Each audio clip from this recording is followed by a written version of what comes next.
Constantly updating our stories to bring you the most up-to-date information on the fight against the coronavirus. And that's why we start every morning with the 3 things that you need to know for your day ahead. At 8:30, the government will release its weekly list of unemployment claims. The number is expected to be staggering. Analysts expect as many as 7 million new claims. That's on top of the 6.5 million claims last week. Some economists believe the unemployment rate will jump to 15%. It's the highest it's been since 2009. And workers with CMS are getting some extra help from the district. Last night, the board approved a premium pay plan. CMS received $2.4 million from the state to cover COVID-related activities, and part of the money will help cover the cost of maintaining meals for students, childcare, remote learning, and sanitation. The premium pay plan will cover about 900 employees. And this might brighten your day a little bit. You want to start checking your bank account. The IRS will start depositing stimulus checks today. The first group of 50 to 60 million people will include those of us who already had direct deposit set up. It will also include Social Security beneficiaries. USA Today reports the IRS plans to send out letters about the payments to taxpayers' last known address within 15 days after the payment to help prevent fraud and make sure that everybody gets their money. Mecklenburg County is reporting 2 new cases of coronavirus, one at the Amazon Fulfillment Center, the other an employee at Target in Midtown. That's a very popular shopping spot, of course.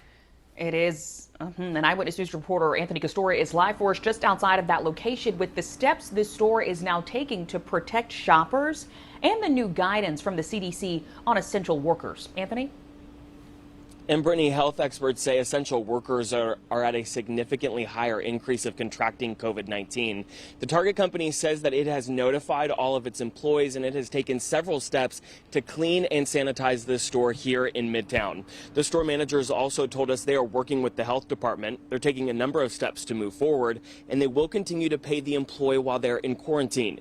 The outbreak has depleted the workforce, so the CDC has loosened some restrictions on essential workers. Exposed employees who are not showing symptoms can return to work within a week from exposure. The CDC recommends taking their temperature before shifts, practice social distancing, and they also encourage employers to clean commonly used surfaces more frequently. The CDC says don't stay at work if you become sick, don't share work equipment used near your face like headsets, and don't congregate in the break room or other crowded places. Now, the CDC is also encouraging employees to use face masks like this one while they're on the clock to prevent the spread of COVID-19. Blaine? Thank you, Anthony. Of course, good to hear that they are taking some precautions there. And over the last few weeks, Channel 9 has heard from many whistleblowers worried about the conditions that they're working in. And now the U.S. Department of Labor has a message for them. Don't be afraid. OSHA is reminding employers that it is illegal to retaliate against employees who report unsafe conditions during this pandemic. Any worker who feels that they have been retaliated against should report it to the government. And workers at local Amazon warehouses, they have been calling and emailing Channel 9 about their concerns. There have been 3 confirmed cases among employees, and workers tell us that social distancing is nearly impossible with more than 500 people working each shift. And this morning, we know that Amazon is starting to test disinfected fogging at some of its warehouses across the country. This is in an effort to reduce the spread. And last week, about half a dozen workers at and family members of Wells Fargo employees at the Wells Fargo Center said that they don't feel the company has done enough since 2 employees there tested positive. And we have spoken also to American Airlines flight attendants who have raised concerns about their safety. 100 flight attendants have tested positive, and one of them told us people they came in contact with were never contacted by the airline. Others have raised concerns about supply shortages on flights. The number of coronavirus cases in the Carolinas continues to rise. In the 5 weeks since its first case, North Carolina now has more than 3,400 cases. That's an average of about 90 people every day, and it includes the 839 here in Mecklenburg County. Sadly, 53 people have died. In South Carolina, there are more than 2,500 cases, including 115 in York County. 63 people have died there. And 2 of those deaths in South Carolina are from York County, and that's prompting the coroner to ask if she has to publicly release the names of those who have died. Sabrina Gass says that she's worried about the families of those victims, and she's reached out to the state attorney general, Alan Wilson, but is still waiting to hear back. And a test vote is scheduled today in the Senate to gauge what hurdles they would need to overcome for the next stimulus package.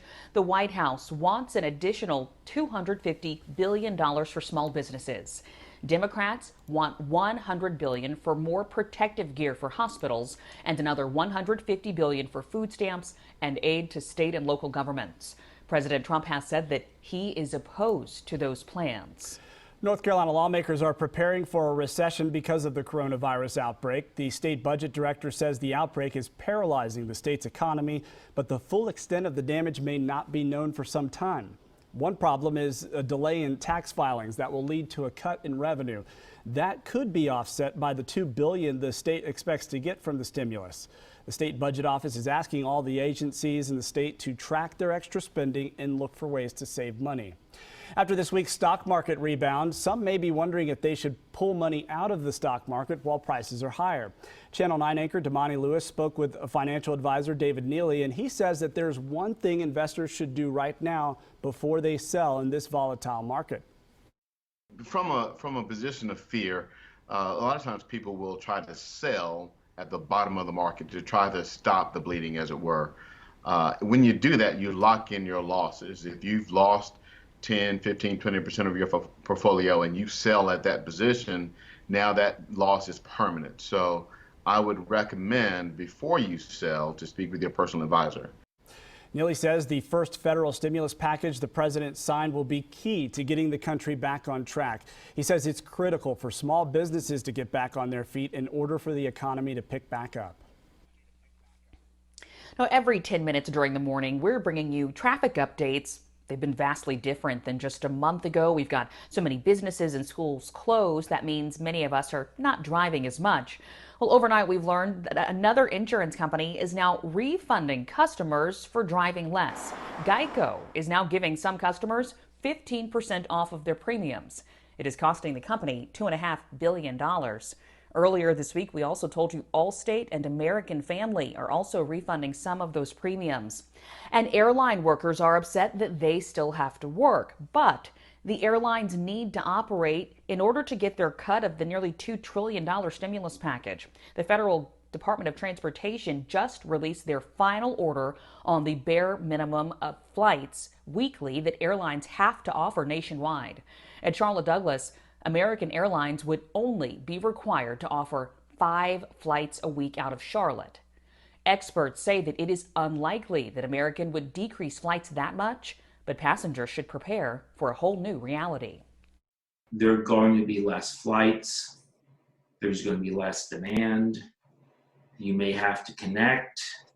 There's just going to be less options. Before coronavirus hit, American Airlines offered around 700 flights a day from Charlotte Douglas. In May, their schedule drops to 318 flights a day. And believe it or not, Waffle House is finding a lot of success after closing down most of its locations. Yeah, their signature product, waffles, waffle mix, sold out online in just 4 hours. This is a bag of waffle mix here. The company didn't expect people to rush in to buy it, but now they don't have any more. And on Twitter, the company says that they are reordering that mix. They should have it in the next week or so. In volatile markets, they say invest in gold, but I think we should buy stock in Waffle House and companies that make toilet paper. Yeah.